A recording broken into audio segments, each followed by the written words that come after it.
안녕하세요. 공포학과 M교수입니다.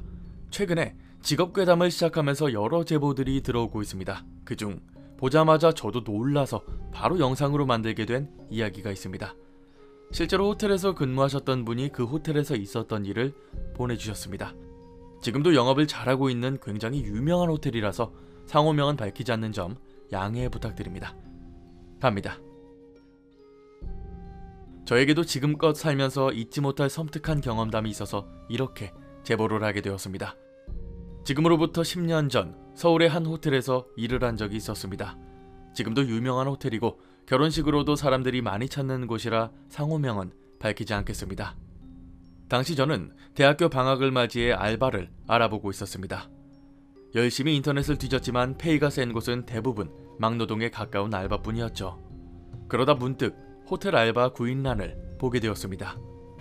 워낙 없이 자란지라 호텔이라는 건 그냥 선망의 대상이었습니다. 서울에 있는 호텔은 돈 많은 사람 혹은 비즈니스맨들만 가는 곳이라 생각했거든요. 그러다 보니 자연스레 그 구직란에 눈길이 갔습니다. 별 대단한 업무는 아니었지만 그래도 호텔에서 일을 한다는 건 마치 드라마에서나 나오는 것처럼 환상이 생기더군요. 일단 간략하게 적은 이력서를 제출하고 다음 주에 바로 연락이 와서 면접을 보게 되었습니다. 호텔리어나 리셉션을 하는 게 아니었기 때문에 그냥 밤에도 일할 수 있냐, 음식 청소, 쓰레기 청소처럼 잡일을 할 수 있냐, 뭐 이런 질문이 다였습니다. 애초에 제가 할 수 있는 일이 별로 없었기 때문에 일단 모두 가능하다고 자신감을 내비쳤죠. 그렇게 며칠이 지나 바로 근무에 투입이 되었습니다. 지금도 강남을 가다 보면 가끔 지나치는 그 호텔은 겉모습과는 달리 생각보다 체계적으로 돌아가지는 않았습니다.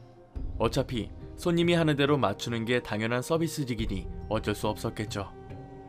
제가 그곳에 있는 3개월 동안 하는 일은 정말 말 그대로 잡다한 일이었습니다. 청소하고 짐 들어주고 리모컨 건전지를 갈아주기도 했죠. 그리고 저에게 떨어진 특별한 업무가 하나 있었습니다. 바로 룸서비스 음식들을 수거해오는 그런 일이었습니다. 지금은 호캉스라는 단어가 널리 알려져 있을 정도로 호텔로 놀러오는 사람들이 많습니다. 하지만 그때만 해도 정말 부자들만 호텔에서 하룻밤 놀았죠. 그리고 그 사람들이 했던 즐길거리가 룸서비스였습니다.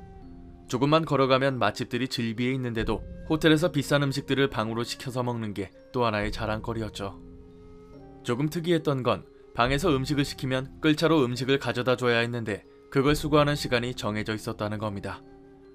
보통 10시까지 라스트 오더를 받기 때문에 그 전에 시킨 음식들은 투숙객들이 자기 전에 문 밖에 내놓거든요. 하지만 혹시나 안 내놓은 손님들이 있을 수 있어서 새벽 1시 정도에 모든 객실을 돌아다니며 밖에 나와 있는 그릇들을 수거해야 했습니다. 지금은 어떨지 모르겠으나 제가 일을 할 때는 꼭 자정이 넘어간 시간에 뒤늦게 손님들이 내놓은 그릇들을 처리해야 했습니다. 처음 한 달 동안은 일이 익숙치 않아서 졸음을 쫓아가며 그릇들을 수거하는 일을 했죠.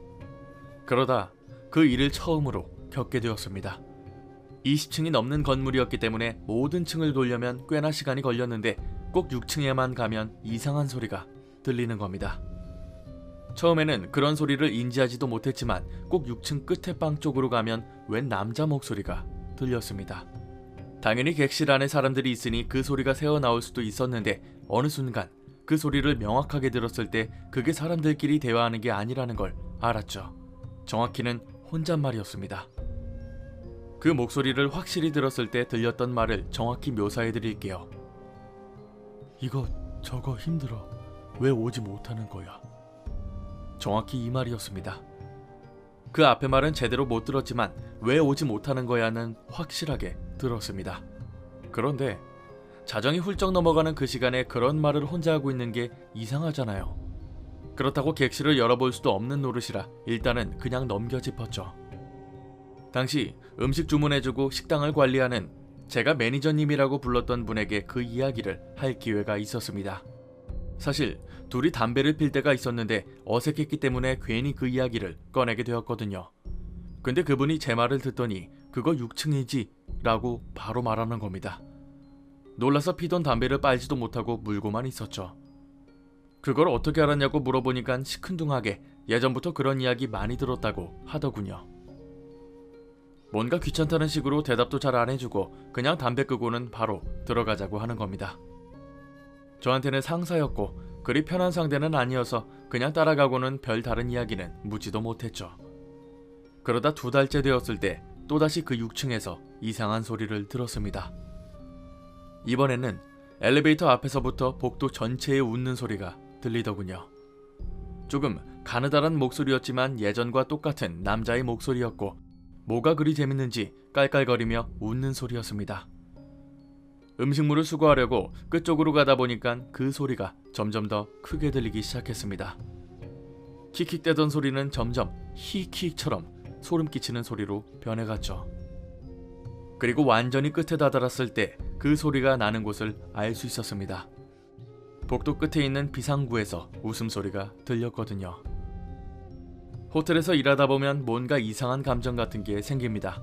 마치 이 호텔이 내 것처럼 생각되고 문제가 발생하면 안 된다는 뭔 말도 안 되는 직업정신이랄까. 그런 기분이 들면서 혹시나 비상구에 이상한 사람들이 들어왔을지도 모른다는 생각에 그 비상구 문을 열었습니다. 초록색 비상구 표시만 빛나고 있는 계단 안쪽을 보면서 걸어갔는데 어둠 속에서 사람이 튀어나올 것 같아서 정말 무서웠습니다. 그리고 센서등이 켜지고 저도 모르게 헙 소리가 나왔습니다. 비상구 계단에는 아무도 없었습니다. 방금 전까지 웃음소리를 거의 바로 앞에서 들었다고 생각했는데 아무것도 없는 겁니다. 문을 열기 전까지도 그 소리가 들려서 만약 누군가 위나 아래로 갔다면 적어도 발소리는 들렸어야 했죠. 순간 벙쪄서는 계단 위아래를 보고 두리번거리고 있었는데 곧바로 얼굴에 소름이 올라오더군요. 당연히 사람이 있어야 하는데 없으니 누가 봐도 귀신이라고밖에 생각이 들지 않았거든요. 센서등이 꺼짐과 동시에 뒤로 돌아서 비상문을 열었습니다. 그 찰나에 뒤에서 잡을까봐 그 새벽에 복도를 미친듯이 달렸습니다. 그리고 내려오자마자 별의별 생각이 다 들었죠. 남은 층은 가지도 못하고 그대로 호텔 밖으로 뛰어나와서는 집으로 갔습니다. 분명 머릿속으로는 나머지 층에 가서 그릇을 가져와야 한다고 생각했지만 도저히 갈 엄두도 안 났고 차라리 월급을 못 받는 한이 있어서라도 도망가는 게 나았어요. 집에 도착하니까 정신을 차렸는데 그래도 죄책감에 매니저한테 간단하게나마 문자를 남겼습니다. 어떻게 잤는지도 모르게 날이 밝았고 휴대폰을 켜보니 조금 있다가 와서 말하자는 답장이 와 있었습니다. 엄청 혼날 걸 생각하고는 평소보다 조금 일찍 호텔로 갔는데 매니저는 저를 보더니 그냥 담배나 한 대 태우러 가자고 하더군요. 흡연장에서 혼날 줄 알았지만 전혀 그렇지도 않았고 제가 잘못 들은 거라서 그런 거라고만 했습니다. 늦은 저녁에 호텔에 혼자 돌아다니면 원래 무섭다고, 그래서 겁 많은 사람들은 혼자 못 돌아다니는 사람도 있다고 말입니다. 심지어 자기도 옛날에 복도 끝에 사람이 서 있는 걸 봤는데 갑자기 없어지는 경우도 봤다고 덧붙이더군요.